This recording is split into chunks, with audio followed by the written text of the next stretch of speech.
morning sa Pilipinas. So, after my work, I have a time. So, I want to making sticky rice suman.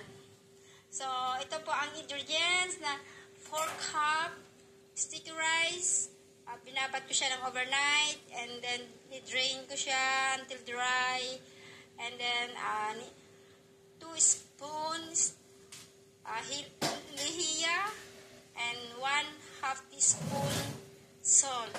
So, ito na yung nagawa ko sa 4 cups. So, ito na yung dahon ko, napakagandang dahon ko. So, mahal ang dahon dito. Iba talaga sa Pilipinas, fresh at magaganda pang dahon. So, lulutuin ko siya ng 1 hour and 30 minutes. So, Russell favorite. So, nakagawa na ako ng latik last week. So, thank you. Sticky rice suman. I'm so happy. I'm enjoying. So, I'm too late.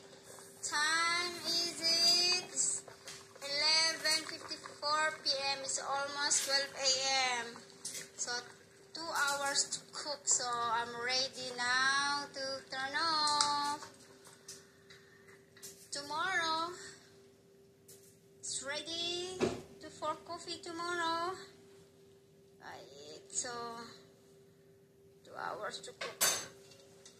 So, maybe it's okay already this. So, I'm so ready tomorrow. So, after my work, so hard. It's either very tired, but I want to eat. That is Holy Week, so I have my husband Russell's favorite, so happy tomorrow. With coffee, I have already latik. I'm cooked already last week. Thank you. Thank you, Lord. Breakfast. Ito na yung ginawa ko last night na suman. See, my husband is very happy. Happy tummy.